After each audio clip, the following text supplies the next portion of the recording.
नहीं चलेगी, तानाशाही नहीं चलेगी, क्योंकि जब जब डरता है पुलिस को आगे करता है। सीजीएम साहब को वापस लाओ, सीजीएम साहब को वापस लाओ, सीजीएम साहब को वापस लाओ। अस्सलाम वालेकुम सामीन। 2 शाबानुल मुअज़्ज़म की तारीख़ शुरू हो चुकी है, 21 जनवरी है। ख़बर का उन्वान है मुंबई और उत्तर प्रदेश की 4 अहम ख़बरें। पहले महाराष्ट्र की ख़बर में चलते हैं, जहाँ एक इलाका है कल्याण डोंबिवली, ये नगर निगम है, ये महाराष्ट्र का इलाका है। यहाँ भाजपा को 50 सीटें जीतने के बावजूद तगड़ा झटका लगने की उम्मीद हो गई है।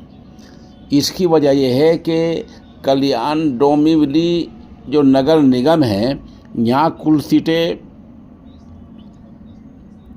122 हैं और बताया जा रहा है कि 62 की ज़रूरत है बहुमत के लिए, अक्सरियत के लिए 62 की ज़रूरत है। लेकिन बीजेपी के पास 50 हैं और बीजेपी इस सीट पर कब्ज़ा करना चाहती है। उधर दूसरी तरफ जो शिंदे की शिवसेना है, उसके पास 53 सीटें हैं और ये शिंदे का गढ़ माना जाता है। तो शिंदे इस नगर निगम के लिए मेयर की सीट हासिल करने के लिए रात दिन एक किए हुए हैं। इसलिए शिंदे ग्रुप ने शिवसेना के नवनिर्माण जो दूसरी शिवसेना है उससे इत्तेहाद कर लिया है। इत्तेहाद की खबर आज ही आई है। खबर सुनिए। मेयर के ओहदे को लेकर महाराष्ट्र में बीजेपी को झटका लग सकता है। कल्याण डोंबिवली सीट पर यह झटका लग सकता है। यहाँ शिंदे की शिवसेना ने राज ठाकरे की महाराष्ट्र नवनिर्माण सेना के साथ इत्तेहाद कर लिया है। और जैसे मैंने अर्ज किया कि इस नगर निगम में 122 सीटें हैं।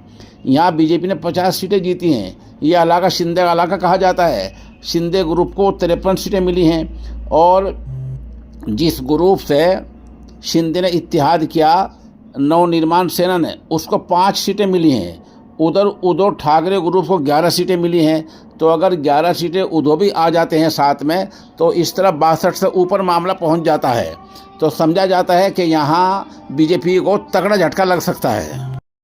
सामीन, ये वीडियो आपने सुन ली। ये उत्तर प्रदेश के संभल की है, जहाँ के सीजीएम का तबादला कर दिया है। ये वही सीजीएम है जिनका नाम है विभांशु सुधीर। इन्होंने फर्जी इनकाउंटर के मामले में एएसपी अनुज चौधरी के खिलाफ एफआईआर दर्ज करने का आदेश दिया था।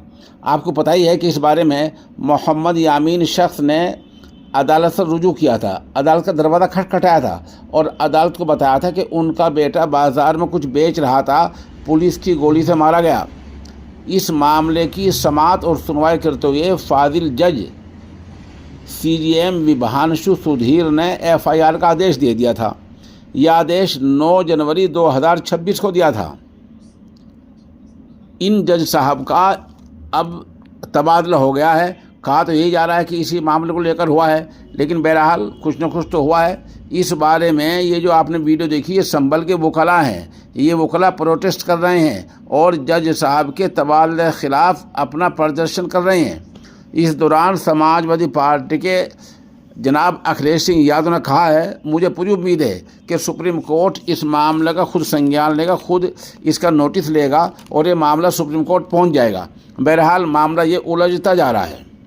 उधर उत्तर प्रदेश खबर है कि उत्तर प्रदेश में कल यानी जुमेरात के दिन बारिश हो सकती है, ऐसा महकमा मौसमियात ने कहा है।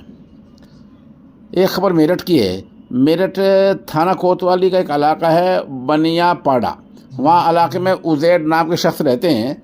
उजैड नाम लिखा है। एटीएस ने अपनी जांच में ये पाया है और ये दावा किया है कि उजैड का ताल्लुक़ दहशतगर्द तंजीमों से है। ऐसा व्हाट्सएप चैट से मिला है।